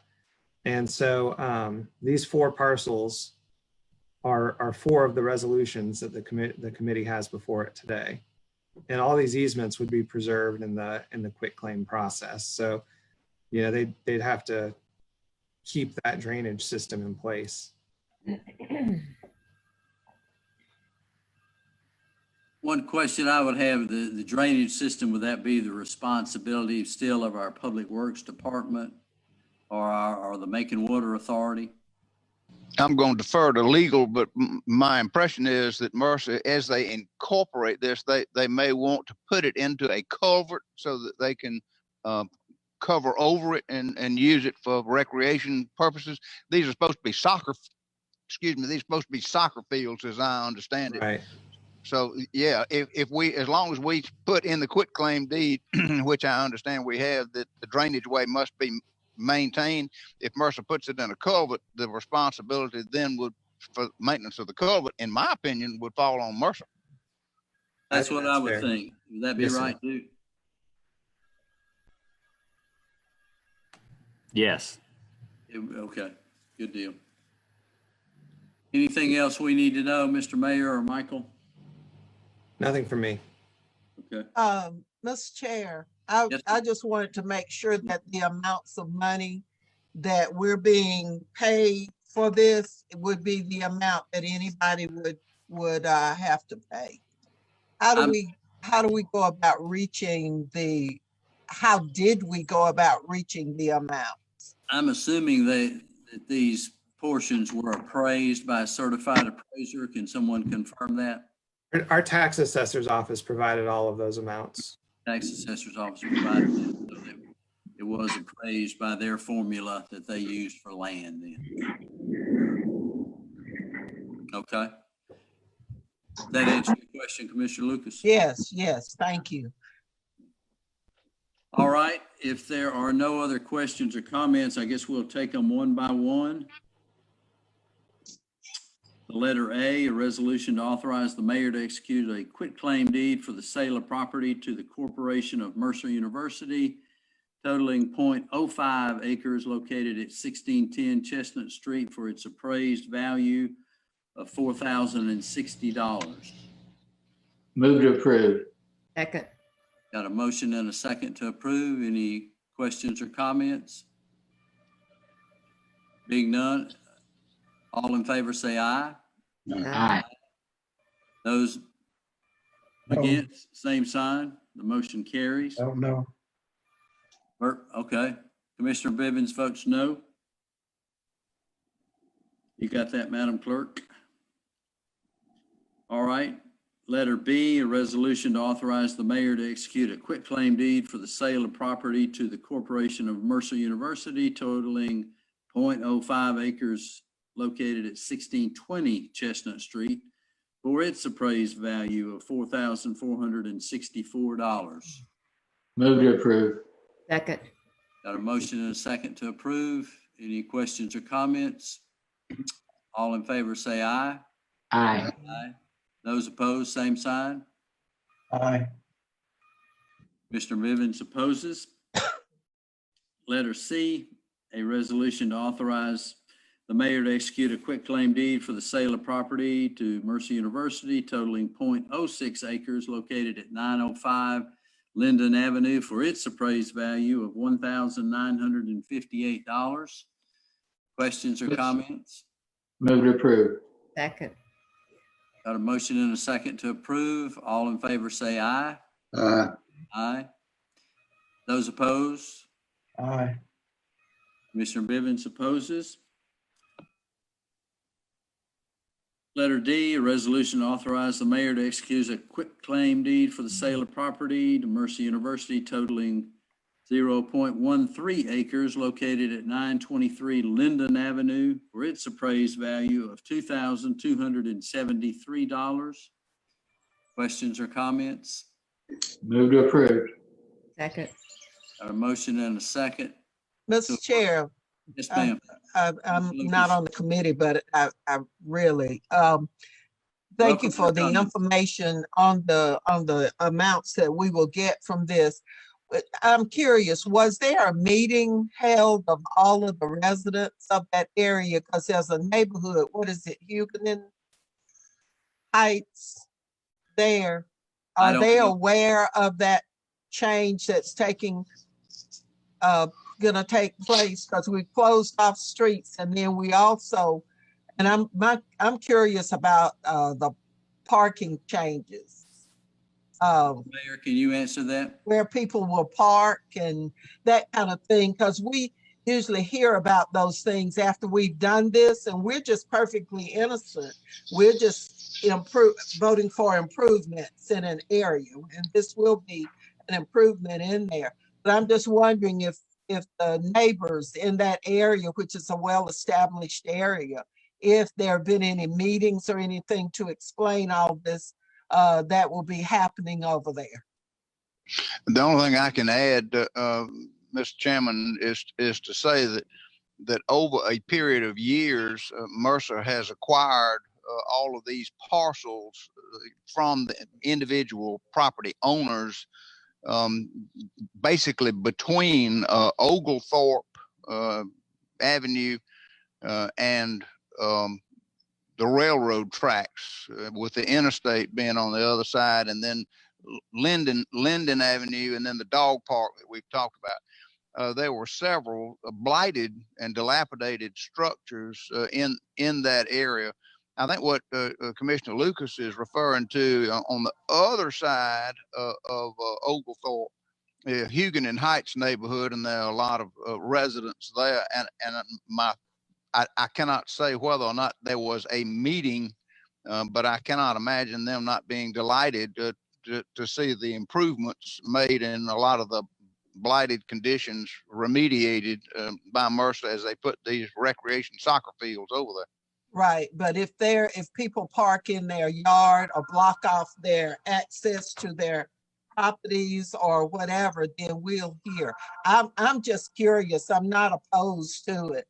I just wondered if there was you know, some discussion to let people know what's coming to the area. That's all. It's a good point. It's a good Michael question. McNeil wanted to say Yeah. something. Michael, you want to chime in? Yeah, I just wanted to add that before the vote to close the streets, there were notice signs posted where the road closures were. They were posted, I think, back in September for a period of 30 days, and we received no comments at all on regarding the road closures. So it's not the same as a neighborhood meeting, but there was notice posted in the area and nobody commented at all.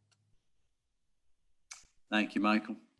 Okay, It's a good point and a good question. I appreciate the comment. All right, let's see. Where were we? Are we on D? I think. And you got a motion and a second on D, Mr. Chairman. Okay, or is that where we had a motion and a second? Okay, so all in favor of the letter D resolution? Aye. Aye. Aye. Those opposed, same sign. Aye. Commissioner Riven votes against. Letter E, resolution to authorize the mayor to execute a quitclaim deed for the sale of property of Mercer University of a portion of Dannenberg Avenue for the purpose of accommodating new development in the area. And Move to approve. don't see any amount there. Second. Have a motion and a second. Any questions or comments? Just the amount, which you said was not on Yeah, I there. don't see the amount, Michael. Is that purposely left out? That's in the body of the resolution. I'm In the body of the resolution, okay. It's not on the summary that I'm looking at. That one is, It's $3,828. yes, sir. $828 for D, which is a portion of Linden Avenue. No, I'm sorry, E. E. Right. My fault. Okay, all in favor say aye. Aye. Aye. Those opposed, same sign. Aye. Mr. Riven votes against, 4-1. F, resolution to authorize the mayor to execute a quitclaim deed for the property to the Corporation of Mercer University, a portion of Chestnut Street. Hold on, I got an animal on my computer here. For the purpose of accommodating new development in the area. This one's $22,414. $22,000. 414. 714. 414. 414. Okay. All right. Move to approve. Got a motion and a Second. Commissioner Wynn seconds. Questions or comments? All in favor say aye. Aye. Those opposed, same sign. Aye. Aye. Commissioner Bivens votes against. G, resolution to authorize the mayor to execute a quitclaim deed for property to Mercer University, a portion of Chestnut Street, for accommodating new development. And what's that amount, Michael? $24,180. $24,180. Yes, sir. Any questions or comments there? Move to approve. Second. Got a motion and a second. All in favor say aye. Aye. Those opposed, same sign. Aye.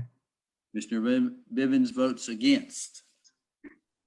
So that wraps up number 2 under quitclaim deeds. We'll move on to encroachment. We have a resolution authorizing the mayor to grant an encroachment totaling 1,033 square feet at property located at 945 Hazel Street to Historic Macon for the fair market value of $615.38.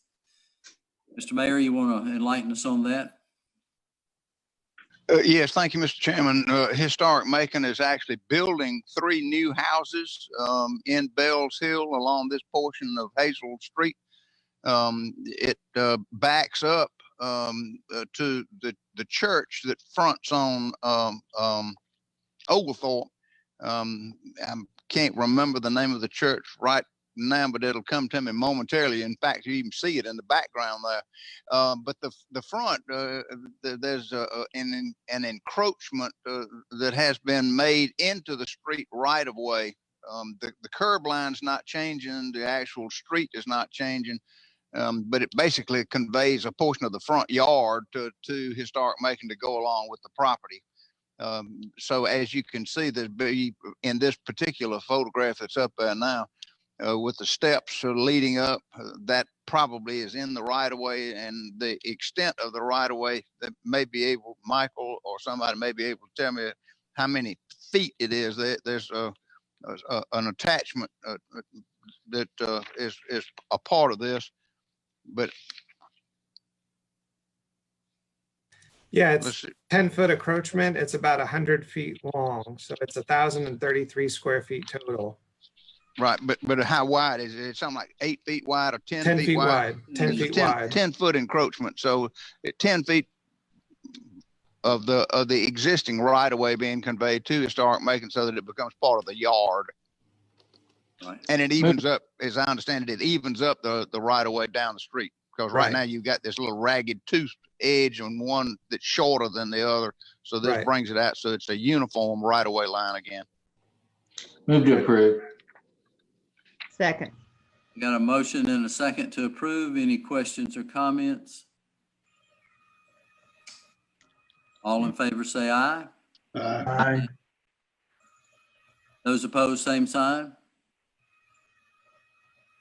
Motion carries. All right, number 4, seems to me like this would have been in public safety, but number 4, road safety audit. A report on road safety audits conducted on Pinona Avenue and Mercer University. Do we have our traffic engineer, Nigel Floyd, here? Nigel, are you with us? He was on a moment ago. He's Oh, there he is. He's I see got him. unmute. Nigel, you should be unmuted now. All right, I'm unmuted. You're good. Good morning. Hey, Nigel, good morning. All right, yeah. Several years back, along with the Pedestrian Safety Review Board, we asked GDOT to look at several segments of roadway here in Bibb County in terms of safety, and we conducted road safety audits. A couple of those roadways, one in particular is Eisenhower Parkway. If you rode down Eisenhower Parkway recently, you've seen a lot of work that's being done at several locations. We put in, or GDOT put in a pedestrian hybrid beacon at I think Davis Homes at C Street, and you're also seeing several enhancement at traffic signals, one at Oglesby, one at Macon Tech Drive, and there's some other things coming as well. Along with those RSAs, we also did RSA on Mercer University and Pinona Avenue. And the results of those RSAs, I got Tyler Peak here, who's District 3's traffic engineer, and he's going to explain to you the results of those RSAs on Pinona Avenue and Mercer University. Tyler? Thanks, Nigel, and good morning, commissioners. Thanks for hosting us today. I've met with you some before. First time we've done it virtually, so hopefully this goes well. There's some attachments on your agenda, and I'm going to share my screen here in a little bit to kind of walk us through some of those things. But Nigel did a good job kind of giving us the backdrop of where we're at. We've done multiple road safety audits in Macon, and we're going to talk about a few of those today. Really, the goal of today is to make you aware of where we are with the improvement process in terms of what have we recognized as improvements that are a good idea for us to move ahead with. And there's a variety of timeframes and scheduling and funding, but all of it is still comprehensive in the sense that it was identified through the audit process. At the end of the day, we hope that that's the final product, even if it's somewhat piecemealed in terms of how we get there. So I want to start actually with the Mercer road safety audit, because that one actually already has a programmed project. There's already been funding committed to make improvements there. So I'm going to pull up Google Earth first. Give me just a second.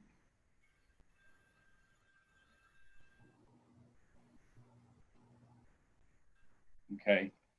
So the audit limits for this road safety audit went from Oglesby, or just west of Oglesby, all the way to I-75, or excuse me, all the way to Pinona. So Oglesby to Pinona was pretty comprehensive. This was done late in 2017. And we identified a number of crash locations that needed some treatment, angle crashes and rear end crashes throughout, particularly at traffic lights. We've got existing sidewalk in the area, but there were some identified pedestrian needs as well. When you look at the data, the intersections at Oglesby and Anthony and Columbus Road, those traffic lights were all well above statewide averages for that type of intersection. So between like 7 and 14 times the number of crashes you would typically expect to see at a traffic light in that type of context. So obviously a lot higher than we would like to see and want to live with long term. We also had within the time frame that was studied, we had 2 fatal crashes, one of them involving a pedestrian. There are also then 2 additional non-fatal pedestrian crashes within this study area. So what we are looking at in terms of improvements, I'm going to switch my screen here to actually some of the attachments that you received. And this shows Oglesby here on the left side of the screen. And what we're looking at for this improvement would be, first of all, a median throughout a section of the corridor. We've identified Oglesby to Columbus as a sort of first target for making improvements. So there will be a raised concrete median from west of Oglesby all the way through, and I'll switch to the next sheet here, all the way through the Columbus Road intersection. And that median would then terminate on the east side of Columbus Road. Kyle, we're not seeing the sheets. You're not seeing the sheets? No. Okay, let me try again here. Okay, there we go. Is that better? Yes. Yep. Okay, sorry about that. So this shows you really the full layout of what we're looking at for improvements. And this is concept level, so some of this may be fine-tuned and adjusted, but this just gives a good general idea. A raised median starting west of Oglesby, moving through the Anthony intersection and through Columbus Road, and then terminating on the east side of Columbus Road. There would also be, as part of this, there would be what we know and call a reduced conflict U-turn at Oglesby. So what traffic does today is they turn left or right out of Oglesby. This change and improvement would require them to make a right turn and then make a U-turn at a new roundabout that will be placed at Anthony. There would also likely be, the traffic light would be removed here at Oglesby as part of that, but there would very likely be a pedestrian signal still in place and installed there to allow pedestrian traffic to cross. We would be looking at a similar type intersection control at Arlington with again a pedestrian signal very likely to be placed there, and the same type of operations for Arlington, where they would be making a right turn and then a U-turn to reduce the conflict today of turning out as they are today. This would also involve a roundabout at Anthony. Roundabouts do a lot better job at reducing crashes, and particularly since we have a very high crash rate here for a traffic light, a roundabout was identified as a better option for maintaining operations and also addressing crashes. It also accommodates pedestrians. Usually it does a better job of that because the crossings are shorter. You're crossing 1 or 2 lanes at a time versus crossing 4 or 5 under a pedestrian phase at a traffic light. Moving to the next sheet, we would be installing a reduced conflict U-turn also at Florence and Henderson. So instead of extending the raised median all the way through, we would allow a left turn from Mercer onto both Florence and Henderson. But if you were turning from those side streets, you would have to make a right turn and then U-turn. The roundabouts give a really good U-turn opportunity, so you don't have to build in large truck turning or large vehicle turning eyebrows at intersections with the U-turn. The roundabout's a good U-turn location. And so then lastly, we would be converting the traffic light at Columbus to a roundabout as well.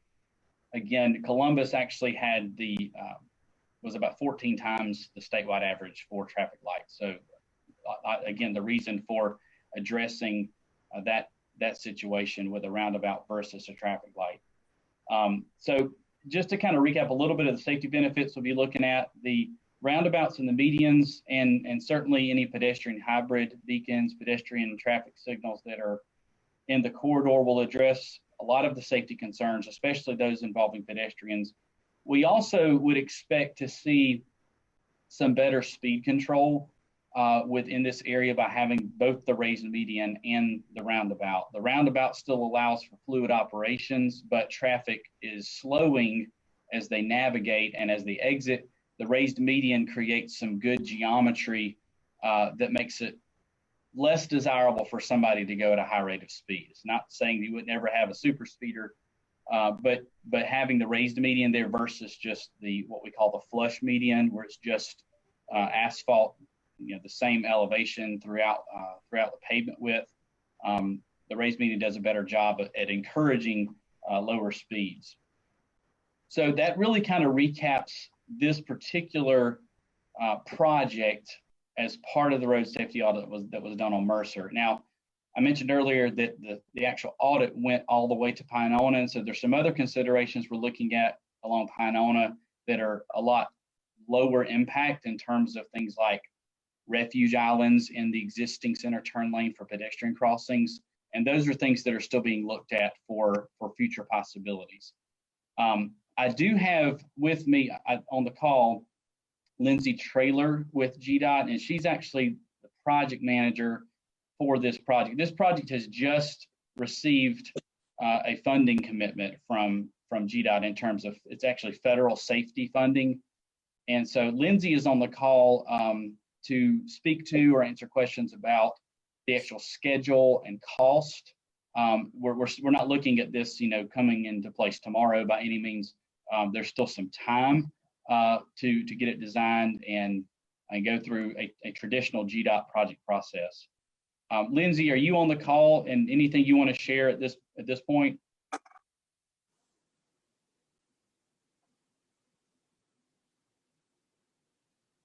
I don't see a Lindsay in the list. Would it be under anything else? Any other names? I don't think so. If she's not able to join, that's okay. I can certainly check into any specific questions I don't have the answer to today. Tyler, when do you think it'll begin? I know you said it won't be tomorrow. Is this year or? So what I would expect to see next for us is what we call a concept team meeting, where we would hold a meeting, and maybe virtual, maybe in person, depends on the time, where we would invite local government officials. We would have multiple GDOT offices present to go through really this layout, as well as kind of the background of where the project came from, what it proposes to do, what are the costs, what is the anticipated schedule, and then it would get essentially an approval from GDOT executive management to continue to advance towards design, right-of-way purchase, and construction. So that has not occurred yet. I would anticipate that concept meeting will probably occur sometime this year. Right now, I don't believe this project has a definite schedule in terms of a bid date, because we're still too early to nail that down. Normally, when we hold that concept meeting, it's just after that we actually put a schedule on it, once we've received the concurrence, basically, of other GDOT parties as well as local officials. Tyler, you did say the funding is set aside for the entire project? That's correct. Yes. For this location, the funding's already been programmed, so it's already been committed for this specific project, and that's federal safety funding. At some point. So I'm clear. Clear. The whole project is the whole picture. The whole picture has been covered, or just a portion of the picture? That's the whole picture. So both sheets. So this sheet here, and then this second sheet that goes through Columbus. Oh, wonderful. Would all be one project. So we've got 2 roundabouts coming. 2 roundabouts, and the location of the pedestrian signals is something we'll work through as we do the design. We certainly want to make sure it's in a logical spot. Since the traffic light's coming down at Oglesby, that's very likely a logical place to have a pedestrian specific signal. But we'll work with you all and with Nigel's office on location. Where else do we need that? We can't put them every 50 feet, but where's another logical spot between crossings where we want to consider that? Love it. Mr. Chair. Commissioner Wynn? Yes, that question was just about what I was going to ask. This is going to be fully federally funded, no local match or anything like that that's going to be required. Is that my understanding? That's correct. The only thing that we'll be asking for, and this will happen, the official documentation will be further along in the process. But anytime we have a roundabout, particularly multi-lane in town with pedestrian access, we want to have lighting at the roundabout. So what we would be looking at is a lighting agreement with Macon-Bibb. We would pay for the infrastructure as it's installed. The agreement would be for maintenance of the lighting